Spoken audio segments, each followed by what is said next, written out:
Yeah, they're targeting Froggen for the most part. And the one thing on Wicked, everyone's saying Zed is the only thing. I think they're booing the Anivia ban. Yeah, I think people so as well. really wanted to see Froggen play that. And the first pick is Nasus as well. So that denies EG that a little bit. I really think Snoopy would be super comfortable on Nasus, and they're just not letting him that type of jungler. Well, there is the Thresh that we talked about earlier on. We've seen him being game-changing in a lot of other compositions here, and we know that Crepo's good. There's not a reason that they would pick Teemo. There's just no possible chance they would do either of these things. I love the enthusiasm. Like, I don't know how it happens every single time. And he gets booed when he switched to Greg. It's like, oh, Slayer, you're not cool anymore. And there they go again. So, obviously, the team's having a little bit of fun here with the crowd, but in all seriousness, Misfortune Thresh for EG. Right, and that's the great lane for Evil Geniuses. It allows them to be extremely aggressive. It's a different style that they want to pick off, and if we see this Taric, I think that would be a jungle Taric, actually, because we're still on the 3.03 patch, as we were talking about patches earlier, so it's not what's on live. It's right before the last set of Taric nerfs, and I think that's a Taric jungle. Well, we'll have to see. With the Nasus in there as well, and the Kale, who, you know, I guess we could kind of move them all around. It's all right, I got you covered on this one. Yeah, of course, it's maybe the support, but there's a few things they could do. Like, you don't see Nasus top very much. You see him in the jungle. Top lane Taric is very good. And I'm talking myself into a corner here. It's going to happen. Maybe. Yeah. Possibly. It's maybe going to happen. Like, the reason I think it's going to happen is Corralius loves the crap out of Sona. Sona's not picked or banned. He could just be afraid of Sona, of MF, and Sona's banned for everyone out there. I'm getting a big thumbs down from Arne now. He's like, no, we should let the analyst SQ pick some bans. They won't miss this kind of stuff. So moving swiftly on, we could have probably 100% betted on the fact that a Renekton would appear in this one. Wicked and Freddy is a most played champion from both of them. Will be locked in here, along with Cho'Gath. So to be fair, in my defense, the crowd is very distracting, Joe. We just filmed for a really long time. I was talking about diamond procs and stuff. I wasn't thinking about Evil Geniuses and Sona bans, but that's a very tanky lineup that EG has so far with Renekton and Cho'Gath.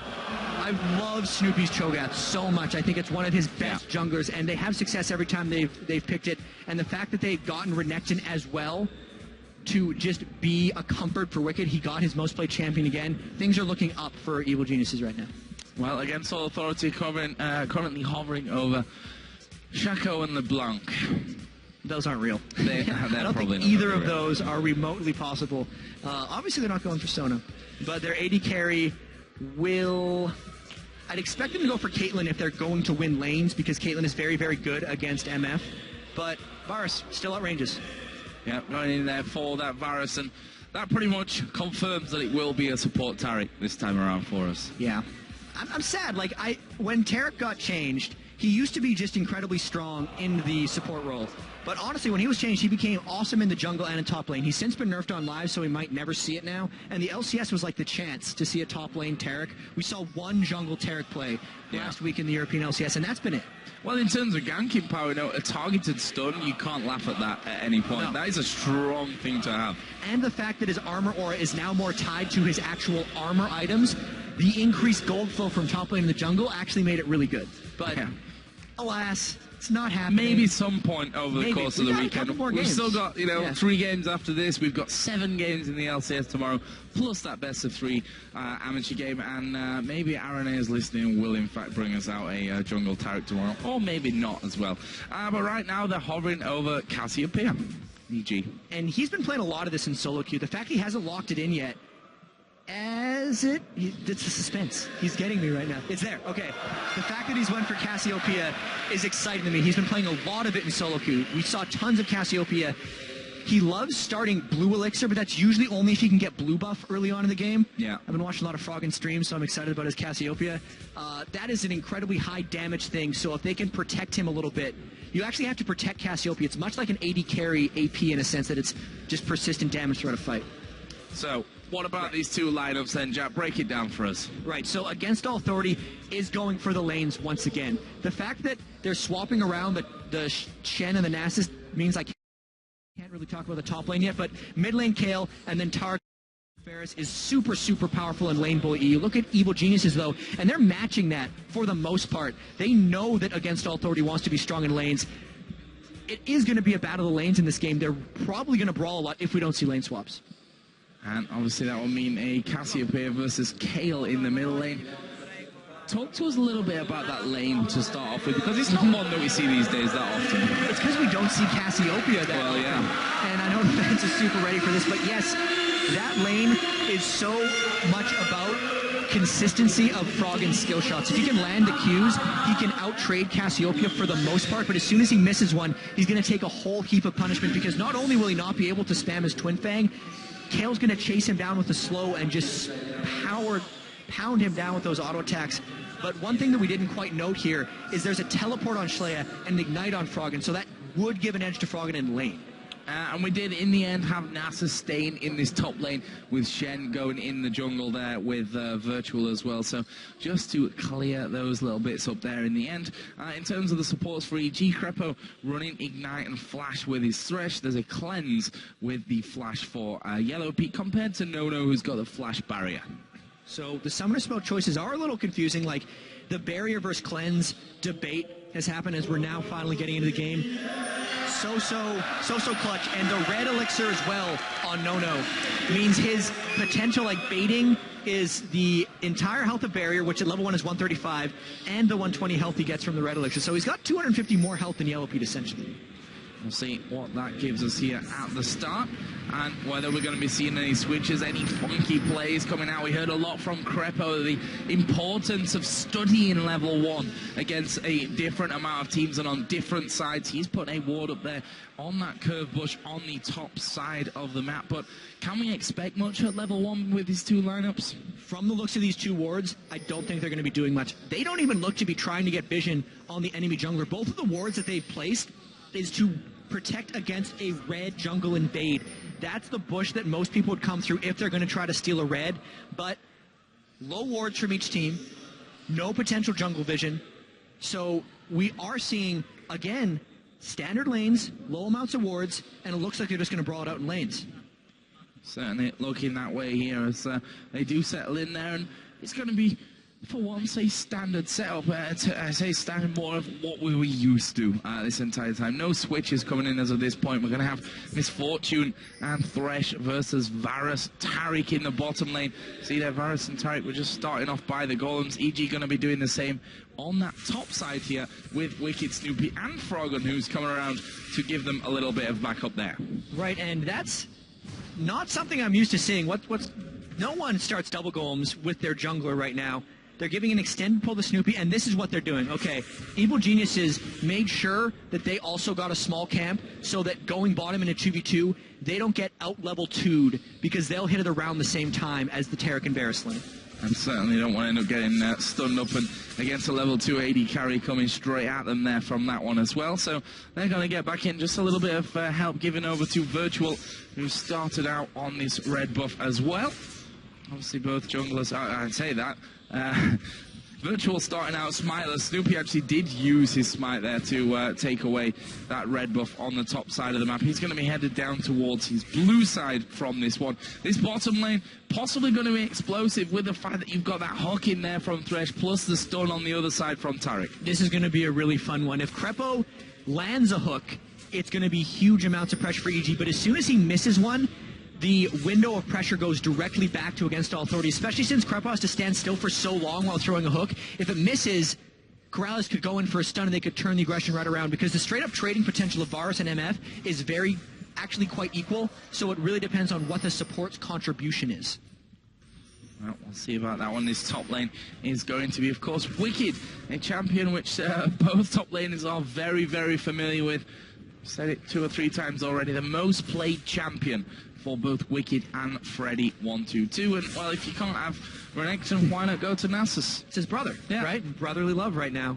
They hate each other, actually, is I think how it goes in the lore. Yeah. But Nasus is weak in lane compared to Renekton. It's almost jokingly so. Like, he very much has to be incredibly careful, and Wicked will look to pressure and bully him as much as possible in that lane. Snoopy actually, I think, was spotted there inside of the mid lane. There was a ping going down towards the back of the Dragon Pit. Corralius had come up to put a ward in position if need be, but Snoopy, I think, had already realised that they'd figured that one out. He backs away instantly. No early action in this bottom lane. Misfortune does have a slight lead there as well. So far, Froggen doing a great job of, he's got around about a 7 CS lead here in this middle lane as well. So as you said earlier on, Froggen has been practicing a lot of this Cassiopeia, and if he's on the mark, we know it from his other champions. He's deadly. Yeah. He is a very, very dangerous Cassio. He did shove the lane up a little bit, though, so all those creeps now going to Schley. It's a very small lead that Froggen has, and the biggest fear of Cassiopeia players is the jungle ganks. But the fact that Virtual is playing jungle Shen, he has very low jungle gank presence, which unlocks a lot more aggressive laning from Froggen here. What are we going to be seeing in first action zones in this one? I still think that this bottom lane could be the big point for us there. Obviously, as you said, Renekton should be able to bully these Nasus around in the top lane. And you're right about this bottom because both junglers have gotten the Q. There's the Thresh gank. Here we go. I'm ahead of the game. You're ahead of the game, but I'm not. We're going to see them going there with the hook. Krepo taking a lot of damage, but it's No-No who's lowest in this one. Snoopy, is he going to fall here? He doesn't want to give away those double buff, but he will to Shen. Here comes the TP. They go in towards Yellow P, who will use the cleanse. Krepo going to knock them back, and that will be first blood going over to AAA with the double buffs as well. And the huge TP play coming in from Schleya there. That was an awesome use. He was down in the lane. He's losing a bit of CS to Froggen, but he used it to turn around the kill and get them the double. They smelled the Thresh gank coming. They knew it was there. Great play by Against All Authority for that lane. Really, really well played. That gives them a nice little advantage. It's Shen that's got it in there. It's allowed him to go back. Picked up that Madras Razor. We are going to see another grab here on towards No-No. Stun comes in onto Yellow P. Who's taking a lot of damage. There's barrier from No-No. But Krepo's going for it. He's got the lantern down. Why is he not coming in onto him? He's too low to risk it. And in the end, EG decided not to go for that one. But you know what, Jack? I think they could have had it. Krepo, I think, was trying. He just didn't have the move speed, and he auto-attack was barely out of range. He was out of mana as well for that one, so they couldn't close out. That was the barrier plus red elixir really clutching for No-No. He hadn't consumed it until he got aggressed on right there. So they salvaged it out, and actually, despite that gank, Evil Geniuses is winning in gold because I just realized it's 47-30 in the bottom lane and 45-30 in mid as well. Yeah, decent leads coming in from that one. It's equates to 200 gold in that bottom lane. 300 gold in the top. Wicked, of course, is a super solid Renekton player. I don't think we need to really elaborate on that one too much more than saying he is very good. We've seen it time and time again from him already this season as he goes in there with it, slowing him down to a stop. But you just see that the difference in items really tells you about who's having a good and a bad time in that top lane. The Doran shield, cloth armor, obviously from the start there for Nasus, and double Doran's blade from Wicked. And Wicked's actually tried an AD Renekton a bit in the past. He went like Blade of the Ruined King as he's just brawling Freddy right up there. Every lane for EG is winning by about 15 right now. Like, this is EG using Against All Authorities wants against them. AAA wants to win all the lanes. EG is outplaying them in that situation. But the teleport got used from AAA. They have a Shen Global coming out of the jungle fairly soon. The roles have almost been reversed, where it's now Against All Authority who wants to survive, pull off the counter ganks, and punish the other team's aggression. And EG is the ones that are trying to make things happen. See again there, Wicked in this top lane, just going in on towards Freddy there, already down to less than half HP.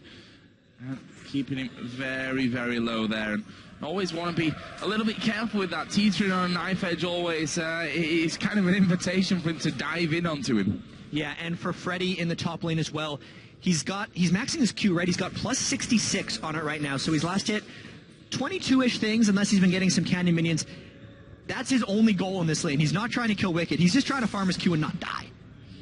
Now we saw Shen actually come into this bottom lane, and EG seemed to have sniffed that one coming. I'm not sure where they spotted him there. But they definitely did. They backed completely away. Obviously, now they know he's there because he's in that top side of the brush in bottom lane where there is a pink ward down from Crepo, so they know he's there. This is a dangerous position for Freddy as well. Oh, yeah. He's trying to get himself back in there. Will put the ultimate on Renekton, slice and dice away. Yeah, but Wicked's ultimate still running. Ignite coming back in 11 seconds. Freddy's either going to have to give up a huge amount of wave or just die, and he's going to give up the waves. Yeah, and using that wither there as well just to stop Wicked from really pushing in onto him there. And that will be Freddy completely backing away. Shen will come up to cover that lane. What is he going to go for here, Nasus? He's gone for the Doran's Blade. So, bit of damage in there, bit of health as well. All help to keep him that bit safer. But Wicked so far is doing, you have to say, a brilliant job in this top lane. He is playing the matchup as well, though. Like, it's not like Nasus can do much against Renekton. Like, the biggest weapon Nasus has in lane is actually his Wither, being able to just shut down the other guy's attack speed. But Renekton has so many spells that even if he withers him possibly, he's still slicing, dicing through him, stunning him, and throwing his Q around. Like, you're still getting chunked down if you're Freddy. So his item build is very much just like, I need the most efficient items possible so I don't get dove and killed 1v1, and that's what he's going for. So I've got a question for you, Jack, here, and this would probably be, you know, it's obviously on topic. I mean, what's the strongest way to run a Nasus and a Shen? I mean, we traditionally see Shen top lane, Nasus in the jungle. What's the best combination, in your opinion, to have that going? The one I've seen the most, like you say, would be Nasus in the jungle. Like, he's free farming, he's no longer a weak laning liability, and you still get the power of Wither, and it's also in more places than you'd expect. So they've done this because Freddy must have really wanted to play Nasus, but it isn't working out for them early, as EG probably going to be able to get this dragon since Freddy's stuck top. Yeah, Freddy is still up there. Corellius actually came up there with Tariq just to have a little bit of a look. They were on top of a ward the whole time, but as you said, just not got the positioning to do anything about that dragon, and that sets them 1,000 gold behind, 1,200 gold behind. 1,000 gold without having to get a single kill. EG really winning the lanes. They're not making plays. They're actually probably going to wait for Against All Authority to try to make their plays. So even though EG has needed to reinvent themselves kind of, this feels like an EG game in the fact that they are winning slowly and that you're not sure what the other team can do to pull back. And considering AAA had, you know, those problems with closing out games and the lane phase was their strong point, it's not looking amazing for them right now, but we are still early stages in here. 10 minutes and 50 seconds to be precise. Let's have a look through some of the other items here, Jack. We got the Stinger in there for Kale. On the other side, the Giant Spell in for Cassiopeia. I love this Cassiopeia build from Froggen. The fact that he went for the tier early means he spams completely without care, and then he's bought 3 wards right now because, as we said earlier, the biggest fear of a Cassiopeia is the potential ganks coming in. He's not going to let those happen. He's going to continue spamming with his blue buff, continue getting his tier going, and he will be a force to be reckoned with later in the game. I really love that build path.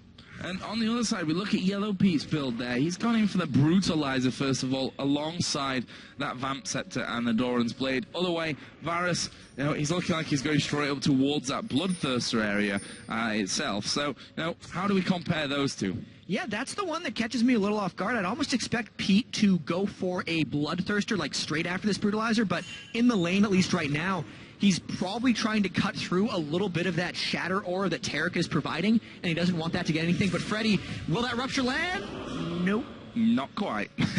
Stepped out of it just in time there, and Snoopy instantly just backs away from that one. Actually, no wards down there whatsoever from Freddy. I mean, you know, he went back. That Doran's Shield was his first pick up there, then the Doran's Blade. He's been having to buy pots to even stay inside of the lane. So, now he's got to stay defensive with that one, as well as Crepo in this bottom lane, taking a bit of pressure, but won't be anything more than that. Yeah, and in that top lane, again, Freddy hasn't bought wards because he's never not in his tower. Like, if he was going to place a ward, he would place it in that triangle brush behind his turret to see dives coming. The only thing he cares about, as we said earlier, is that Q. It's now plus 144 at this point, so it is kind of getting there. 800 gold behind Wicked, but he hasn't died yet, and he hasn't lost his tower, so the lane might be going okay for him. It's really hard to judge Nasus lanes and what their goals are. What else do we have? Giant Spell in there for Wicked. You said earlier on that he got those double Doran's Blades even through the Wither. He slices and dices his way in towards Freddy.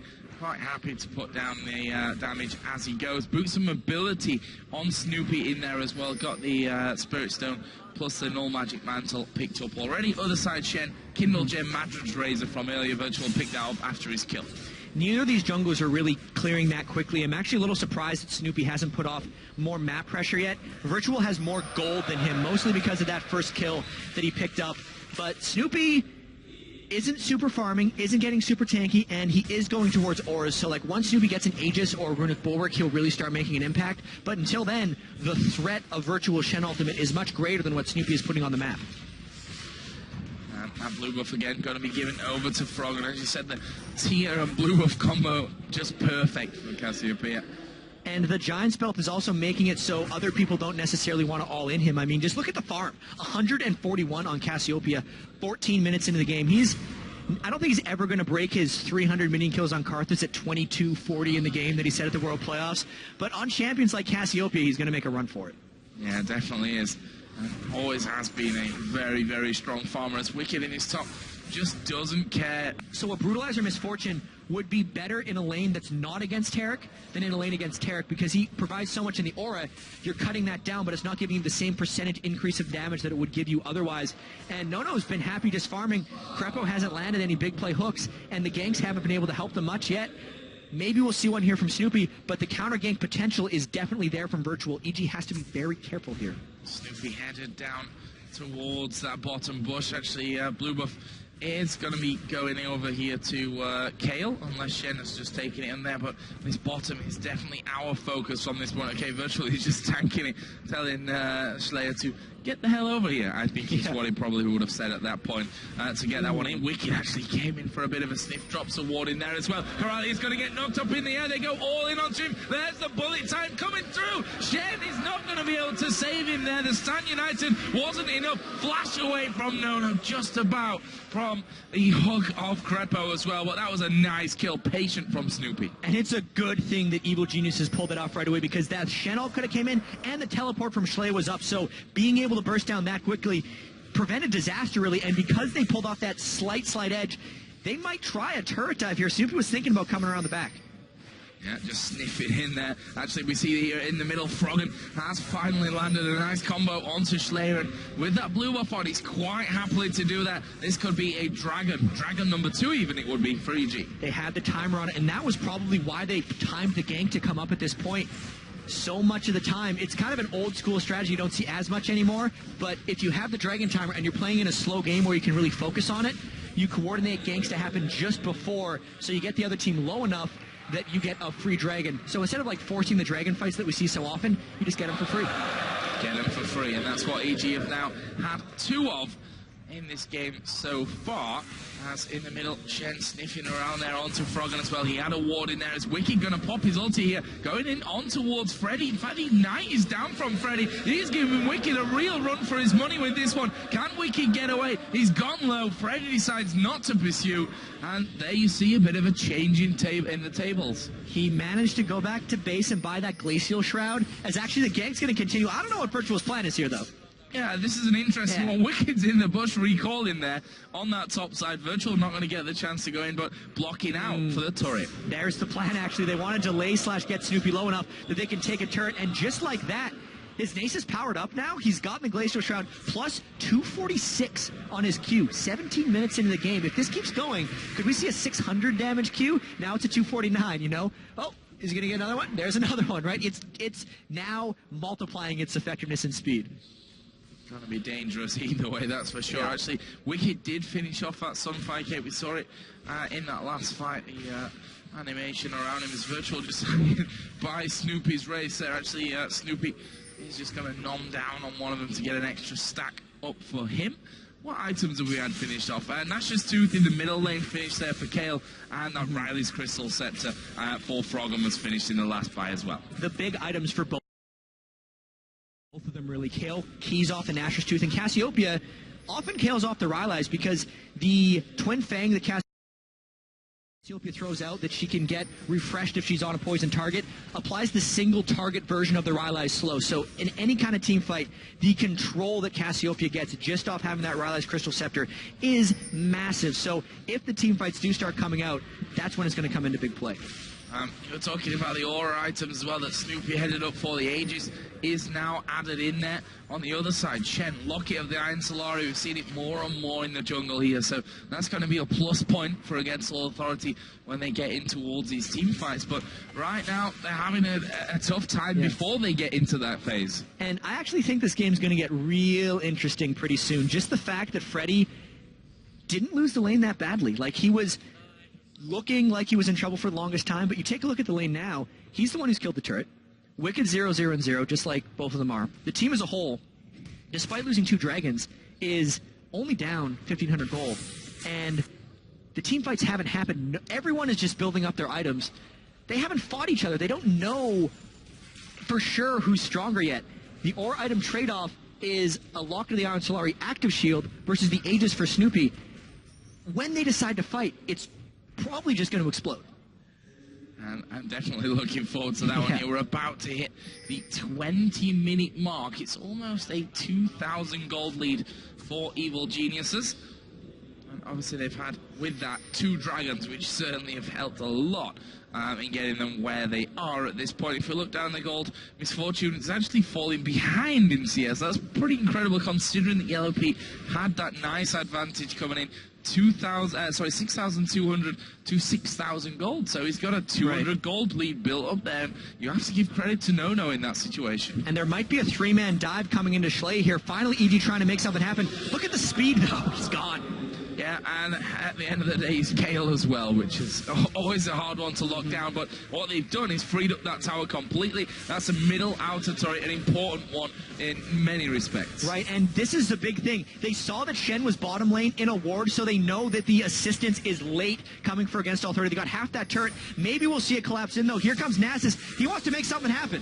Freddy coming in onto this one, the way they're going to go down onto Froggen. There's the intervention. Can they get in? Flash away from Froggen. Snoopy going to silence all 3 of them there as Corralius joins in as well. They've not managed to pick up a kill here, but they're forcing Cassiopeia away. That could be enough to give them some leverage. Dragon not up for 1 minute and 40 seconds here, so for that, a little bit too early, but nonetheless. And that fight really told me something about Freddy. He's going to have to be a lot more creative if he wants to make something happen in these team fights. Jungle Nasus pretty much always bring Ghost. He needs it to stick on people in team fights. Freddy has Flash.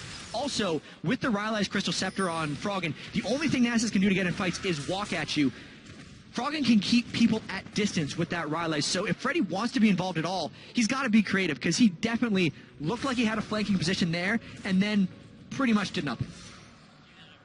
Yellow Pete just trying to farm himself back level with Nono after being ahead for quite a while. Actually, Nono did go home with a good amount of gold to spend, actually picking up that cutlass. So he's going to be going up towards that Blade of the Ruined King compared to the Bloodthirster and Brutalizer that we have so far. So I think Yellow Pete, after picking up that Brutalizer, maybe realizing, I should probably gone for Bloodthirster anyway. Yeah, I think that was his plan all along, actually. He wants the Bloodthirster first, but he wanted the early armor pen for the lane bullying. I think he's going Black Cleaver after that, so the Brutalizer will still get used.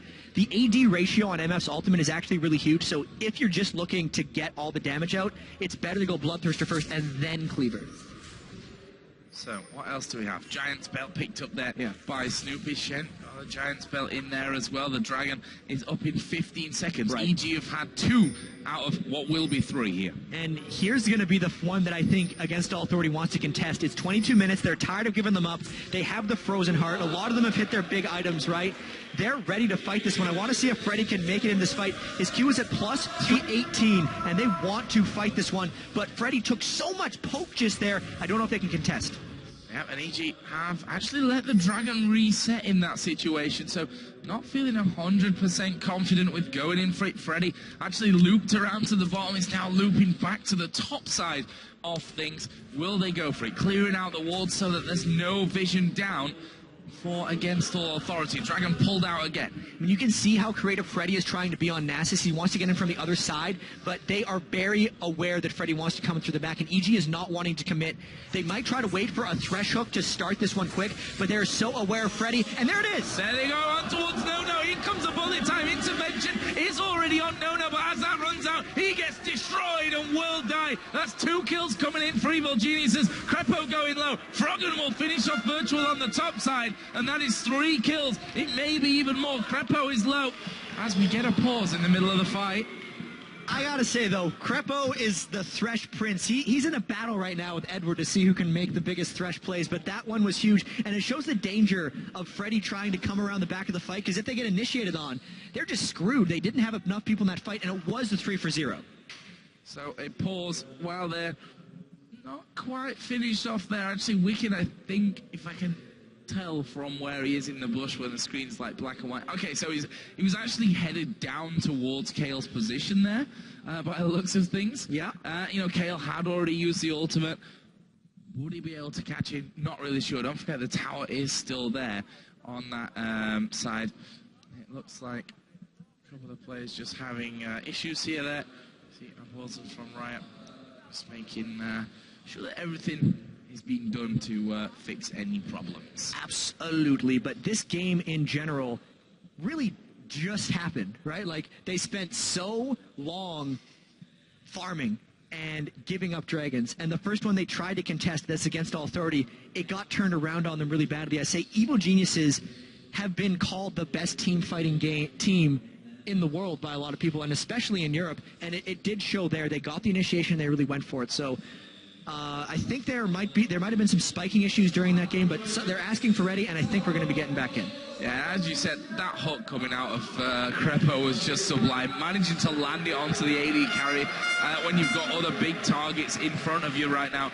We are going to get back into the game then and see how this one all goes down. And unsurprisingly, really, EG turning around for Dragon. Yeah, they had the 3-for-0 clean. They pick up the Dragon, and it would have been a lot better for Against All Authorities in retrospect to either not flank with Freddy or just give up the Dragon, because if you're not going to 5v5 and you're just going to stand around and wait for Thresh to get a hook on you, you're just waiting to lose, because Against All Authority didn't have any counter poke that could win that fight for them. They were only risking getting hit by Snoopy's Rupture or getting hit by Crepo's Thresh hook, his death sentence.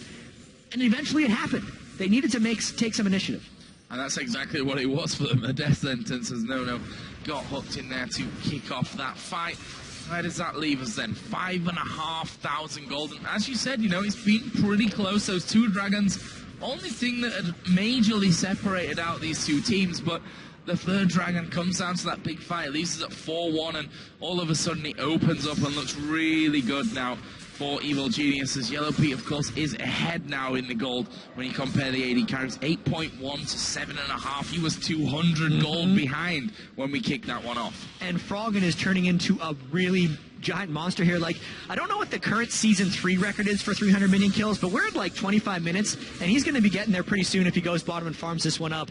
It's got to be between him and Scar's Diana a couple weeks ago in the North American LCS, but this is a remarkable farming performance by Froggen on Cassiopeia, and his team fighting has been fantastic as well. And I'll tell you what, on the topic of that as well, you look at the man who he was against in the lane, Schleyer, almost at 250 himself, so like, he's doing a great job of it as well. It's not like Schleyer is getting hideously outfarmed or he's missing creeps. Like, 10 per minute is a crazy benchmark to keep throughout this entire game, and it's just, I think the small camps that Froggen's gotten and the other sneaky CS that he's been able to pick up have really contributed. So, where is the next play going to come out? Evil Geniuses starting to get together in mid. There was the hook coming out of Crepo. Actually went straight in between a couple, and that's the thing, you know, it's not just a simple, I say a simple hook like Blitzcrank, you know, it's got that wind-up time which makes it all the more difficult to hit. EG rotated into this bottom lane.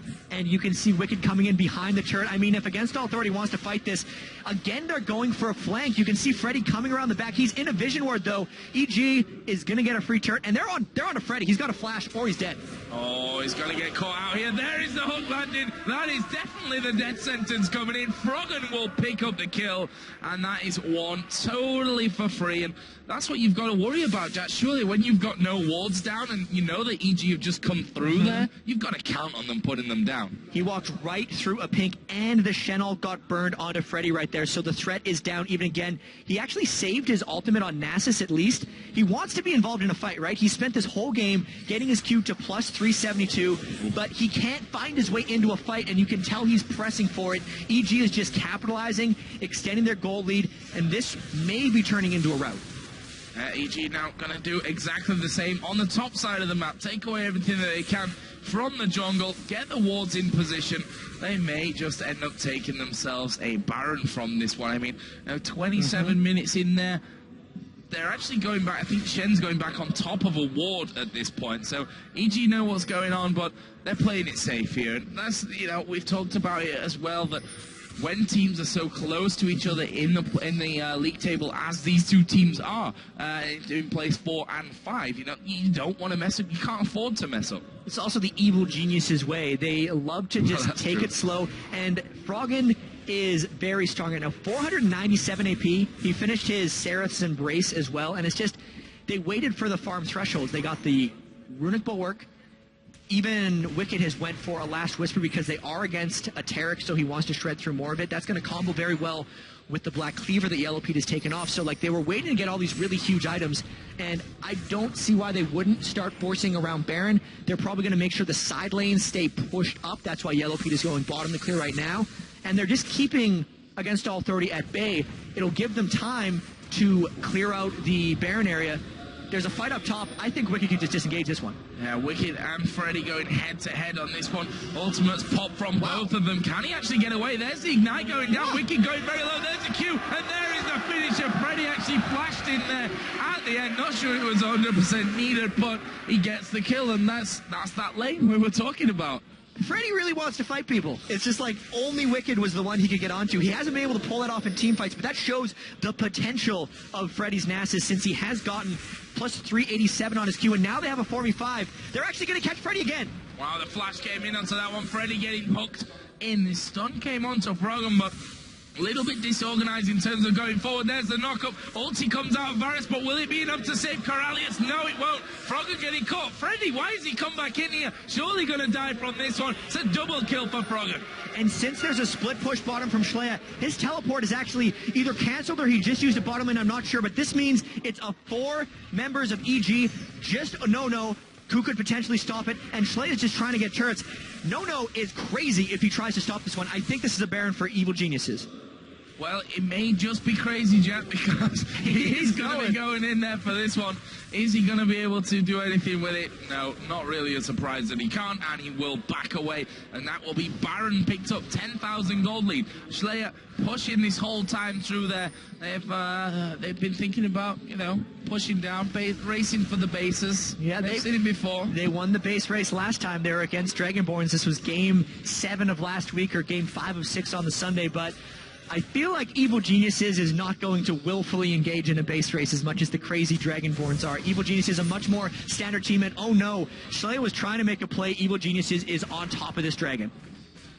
And actually, Virtual just coming in there as well. Froggen was in the top lane, so Against All Authority might fancy their chances of taking this dragon away, but at the end of the day, they're against an Evil Geniuses team with the Baron on them. And in the end, EG say, no, we don't want to think about that 4 versus 4 it actually was there in the end. I think Evil Geniuses was worried about either their mana health cooldowns or just the general feel of that fight. They didn't know if all 5 of Against All 30 were there, I'm pretty sure. And it goes to speak to the type of team they are. Like, they're very much in control of this game. They know they have more turrets. They know they have the Baron buff. And even though they don't know the exact number, they know they're very far up in gold.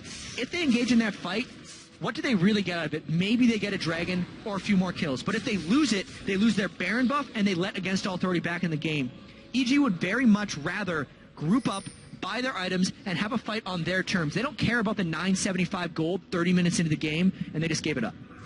Let's have a look again through the items while we've got a little bit of time in this one. And again, towards that middle lane, we said earlier, the Nash's Tooth picked up by Kale has now got the Leandris in there, Needlessly Large Rod, plus a Blasting one picked up. So Rabadon's Death Cap in the making for Kale. On the other side, already the Rabadons, that Crystal Scepter, plus the Zealous Embrace, and a Revolver in there for Cassiopeia. And look at that for Schleia. He is 0, 0, and 0. 31 minutes, 30 seconds into the game. He hasn't been able to get involved, and this kind of shows how much overall control Evil Geniuses has had in this game. Against Authority hasn't been able to do anything on their terms. They either get caught and give up an objective. They've never been able to get a catch on the Evil Geniuses or really have a favorable team fight. It's a very low kill game, but particularly low assists. Like, only 2 assisted kills on the entire team of Against Authority. That is a remarkably low number. And now 5 members of EG with Baron. I think they're going to take this one slow. It's going to be the poke battle again. Well, they're going to go in. The hook actually landed on Freddy. A lot of damage coming in there. He is well below half HP. And they've done a fantastic job. Crepo got that Oracle's running there to clear out any vision that was put over the top side there. And as Thresh, you love it when they've got no vision. As Virtual actually going to turn in here on towards Wicked. The Virus Ultimate going in as well. He is going to be Kale ulted up there as well. Frogan will take down Tarek, but Freddy, he wants kills. He's in there again, trying to pick something up. It's a double kill for Frog, and Freddy finally will be finished up. They pretty much just ignored him that whole time. Turret's going to go down. He was only so much threat for an entire Baron up Evil Geniuses. Really tanky lineup we saw from the get-go, and Froggen plus Pete were extremely protected. Wicked was the meat shield for that battle. He's the only one that took any real kinds of damage. 3 for 0. Now they're pushing on the Nexus. EG pushing in towards the victories. He catch Slayer out as well. He's a dead man. Froggen is dominating. First Nexus story goes down. Froggen might get himself for another. Oh, barrier on the fountain itself. Well, the Nexus going to be focused here, and Evil Genius is going to take down Against All Authority here.